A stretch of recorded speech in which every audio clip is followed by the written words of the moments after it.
Hi hello வணக்கம். இது பயங்கர பசி, ஆசைப்பட்டதெல்லாம் ருசி. இன்றைக்கி நம்ம வீடியோக்குள்ளே சூப்பரான மீன் குழம்பு ரெசிபி பார்க்க போகிறோம். வாங்க வீடியோக்குள்ளே போகலாம். மீன் குழம்புக்கு தேவையான பொருட்கள் இங்கே வச்சுருக்கோம். என்னென்ன பொருட்கள்னு பாருங்கள். அடுப்பு பற்ற வச்சுருக்கோம். இப்போ இன்றைக்கி மீன் குழம்பு வைக்கிறோம். அடுப்பு பற்ற வச்சு எண்ணெய் ஊற்ற போகிறோம்.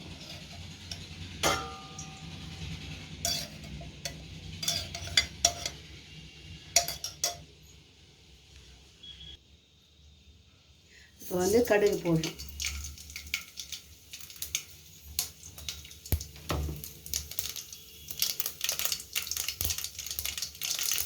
கடுகு போட்டு பொரிஞ்ச உடனே வெந்தயம் போடணும். வெந்தயம் போட்டு ரொம்ப நேரம் விடக்கூடாது, தீஞ்சிடும்.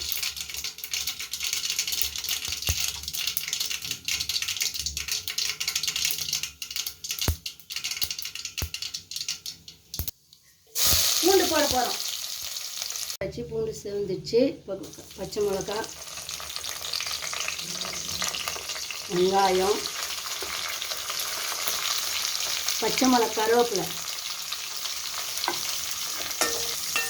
இப்போ இதில் என்னென்ன போட்டிருக்கோன்னா கடுகு, வெந்தயம், பச்சை மிளகா, கருவேப்பிலை, சின்ன வெங்காயம்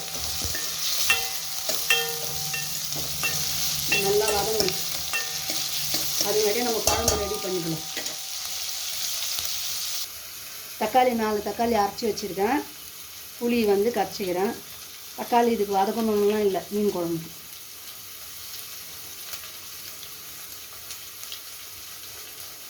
இப்போ அந்த புளி தண்ணியாக அதில் ஊற்றிடும். தக்காளியில்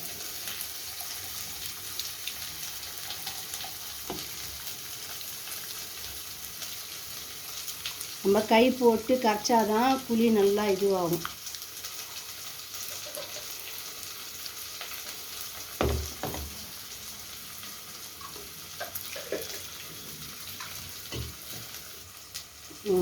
புளி ஊற்றிட்டோமா?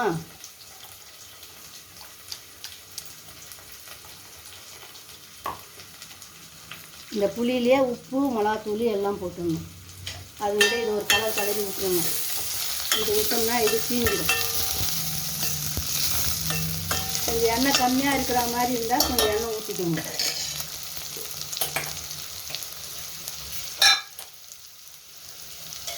மீன் குழம்புக்கெல்லாம் கொஞ்சம் நிறைய எண்ணெய் ஊற்றினா தான் நல்லாயிருக்கும்.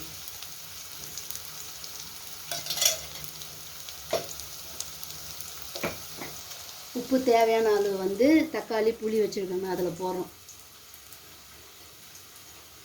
இது சிம்பிளான குழம்பு, மீன் குழம்பு. ரொம்ப வதக்கி எல்லாம் பண்ணணும்னு இல்லை. மெயின் வெங்காயம், பூண்டு வதங்கினா போதும். காரத்துக்கு தகுந்த மாதிரி போட்டுக்கோங்க. நான் வெஜிடேரியன் செய்கிறதா இருந்தால் நிறைய கொஞ்சம் காரமாக வச்சிங்கன்னா நல்லாயிருக்கும்.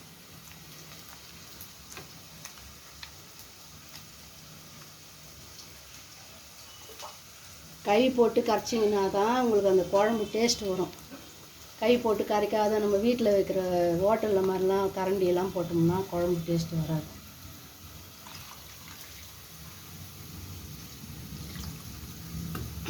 இப்போ பெருங்காயம் போட போகிறோம்.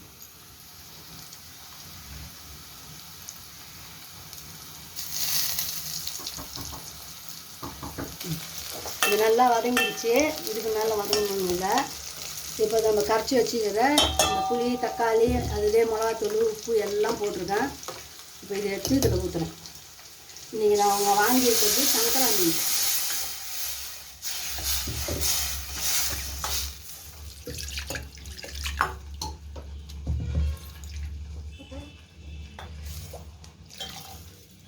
மீன் நிறைய போடணும்னு அவசியம் இல்லை.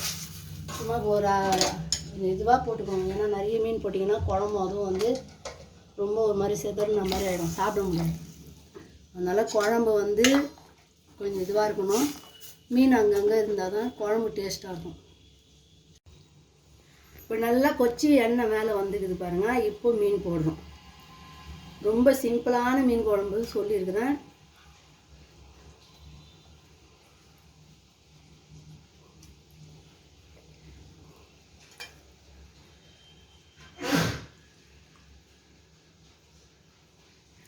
இது ஒரு 2 நிமிஷம் கொச்சா போதும். முதல்ல நல்லா கொதிக்கணும் குழம்பு. கொச்சி அந்த மேலே அந்த எண்ணெய் மேலே வர வரைக்கும் கொதிக்கணும். மூடி வைக்காதீங்க, மிளகா வெடுப்படிக்கும். அப்படியே விடுங்க. இப்போ கூட்டி விட்டா எல்லாம் பண்ணியாச்சு. ஒரு 2 நிமிஷம் நல்லா கொதிச்சோன்னா ஆஃப் பண்ணிடுங்க. ரொம்ப நேரம் கொதிக்கக்கூடாது, மீன் வந்து குழஞ்சிடும். மீன் குழம்பு ஆயிடுச்சு பாருங்கள், எண்ணெய்லாம் மேலே வந்துடுச்சு. இப்போ நம்ம கேஸ் ஆஃப் பண்ண போகிறோம். இந்த மழைக்கு நல்லா ஒரு மீன் குழம்பு, சங்கரா மீன் குழம்பு. ஆஃப் பண்ணிட்டேன் கேஸை. நீங்கள் மீன் எடுக்கிறது குழம்பு கரண்டியில் எடுக்கக்கூடாது. குழம்பு ஃபஸ்ட்டு இதில் ஊற்றிக்கோங்க. ஏன்னா குழம்பு கரண்டியில் எடுத்திங்கன்னா மீன் உடஞ்சிரும்.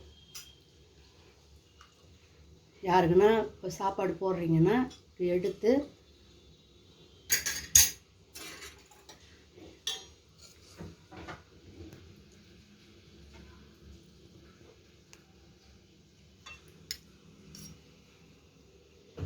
பாருங்கள், அப்படி உடையாத வருது பாருங்கள். இப்படி வச்சு இந்த மீன் அப்படி போட்டு நல்லா மழைக்கு நல்லா காரஞ்சாரமாக பச்சை மிளகாவை கடிச்சிக்கின்னு சாப்பிடுங்க. சுவையான மீன் குழம்பு. எங்கள் வீட்டில் புளி தேங்காய் இதெல்லாம் நாங்கள் எப்போவுமே ரொம்ப ஊற்றுறதில்ல. ஏன்னா பசங்கள்லாம் காலையில் வேலைக்கு போய் நைட்டு தான் கொஞ்சம் நாங்கள் நல்லா சமைப்போம். அதனால் நாங்கள் முடிஞ்ச வரைக்கும் தேங்காய் ஊற்றாத சமைப்போம். இந்த மீன் குழம்பு வீடியோ உங்களுக்கு பிடிச்சிருந்தா லைக் பண்ணுங்கள், ஷேர் பண்ணுங்கள், சப்ஸ்கிரைப் பண்ணுங்கள். பக்கத்தில் இருக்க பெல் ஐக்கானை கிளிக் பண்ணிக்கோங்க. அப்போ தான் நாங்கள் போடுற வீடியோஸ் உங்களுக்கு நோட்டிஃபிகேஷனில் வரும். பாய்.